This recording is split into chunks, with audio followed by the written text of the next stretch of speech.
warahmatullahi wabarakatuh. Perkenalkan, nama saya Mega Utami.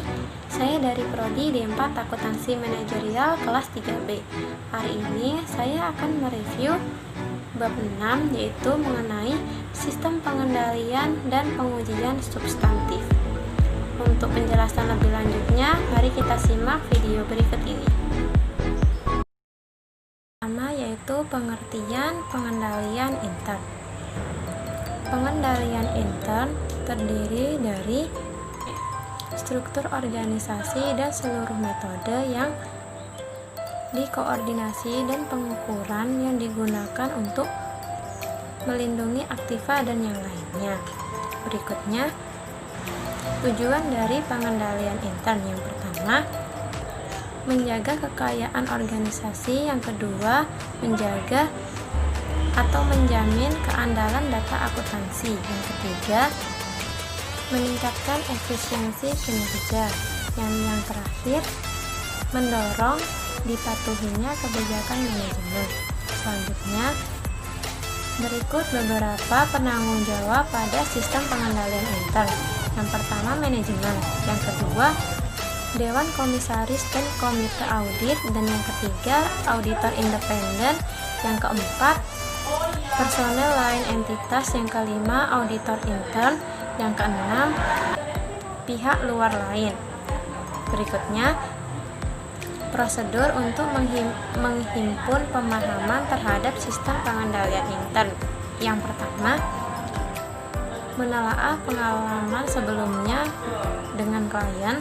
Yang kedua, mengajukan pertanyaan kepada manajemen, staf, dan personel. Yang ketiga, menginspeksi dokumen dan catatan. Yang keempat, mengamati kegiatan dan operasi entitas. Yang kelima, mempelajari buku manual prosedur dan kebijakan pengendalian terhadap klien.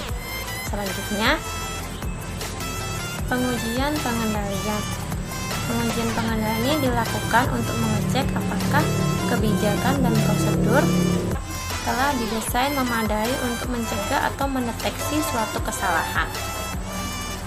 Berikutnya, ada dua tipe pengujian pengendalian. Yang pertama, pengujian pengendalian bersamaan. Yang kedua, pengujian pengendalian tambahan. Berikutnya, ada beberapa prosedur dalam pengujian pengendalian. Yang pertama, permintaan keterangan. Yang kedua, pengamatan atau observasi. Yang ketiga, inspeksi dokumen, catatan atau berkas-berkas yang berhubungan. Yang keempat, yaitu pelaksanaan kembali. Maksudnya, auditor akan melakukan kembali prosedur yang telah ditentukan. Sistem akuntansi dan pengendalian atas transaksi. Pemahaman akuntansi dapat dilakukan melalui yang pertama, penelaahan buku manual akuntansi dan sistem flowchart. Yang kedua, mengajukan pertanyaan pada karyawan bagian akuntansi. Yang ketiga, menelaah kembali pengalaman yang telah dialami bersama klien. Berikut ini beberapa prosedur pengendalian atas transaksi penjualan kredit. Pertama, otoritas yang tepat. Yang kedua, pemisahan tugas. Yang ketiga, catatan dan dokumen. Yang keempat, pengendalian akses. Dan yang terakhir, pemeriksaan atau pengecekan secara independen. Berikutnya, beberapa contoh dokumen. Yang pertama, order pelanggan, order penjualan, dokumen pengiriman, dan faktur penjualan.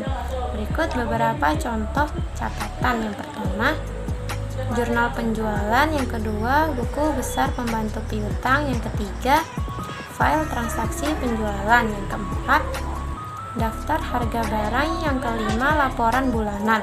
Selanjutnya, pengendalian intern terhadap transaksi pembelian. Yang pertama, order pembelian. Yang kedua, faktur dari pemasok, ada voucher dan register voucher, serta lain sebagainya. Berikut beberapa catatan dan dokumen yang berkaitan dengan pengeluaran kas. Yang pertama, ada cek.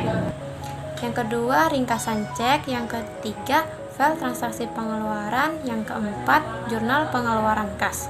Selanjutnya, pengertian dari pengujian substantif. Pengujian substantif merupakan prosedur audit yang dirancang untuk dapat mendeteksi atau menemukan kesalahan moneter dalam laporan keuangan. Berikut ini beberapa kesalahan moneter yang terjadi. Yang pertama, kesalahan penerapan PABU di Indonesia. Yang kedua, ketidaktepatan penerapan PABU di Indonesia. Yang ketiga, tidak diterapkannya PABU di Indonesia. Dan yang keempat, ketidaktepatan pisah batas atas catatan transaksi.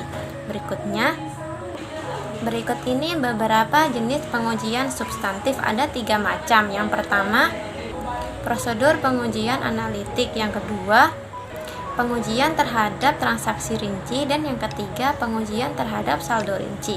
Berikutnya, pengertian dari konfirmasi. Konfirmasi adalah permintaan keterangan yang memungkinkan auditor mendapatkan informasi secara langsung.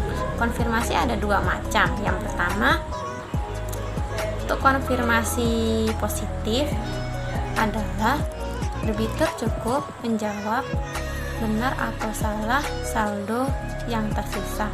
Sedangkan konfirmasi negatif, debitur dapat menjawab atau mengembalikan surat konfirmasi apabila saldonya salah. Berikutnya yaitu prosedur pengujian substantif piutang dagang. Yang pertama, prosedur inisial. Yang kedua, menerapkan prosedur analitis. Yang ketiga, melakukan cut off test penjualan. Dan yang keempat, melakukan konfirmasi piutang dagang. Yang kelima, meningkatkan kolektibilitas piutang dagang. Selanjutnya, prosedur pengujian substantif aktiva tetap. Yang pertama, prosedur inisial. Yang kedua, prosedur analitis. Yang ketiga, mengusut penambahan aktiva. Yang keempat, mengusut pelepasan aktiva. Yang kelima, inspeksi atau penambahan aktiva tetap. Dan yang keenam, memeriksa dokumen dan kontrak leasing. Baiklah, itu tadi adalah penjelasan mengenai bab 6, yaitu sistem pengendalian dan pengujian substantif. Saya harap video ini bisa membantu teman-teman sekalian, dan saya ucapkan terima kasih kepada teman-teman yang sudah menonton video ini sampai habis. Saya mohon maaf apabila salah kata atau kalimat. Sekian dari saya. Wassalamualaikum warahmatullahi wabarakatuh.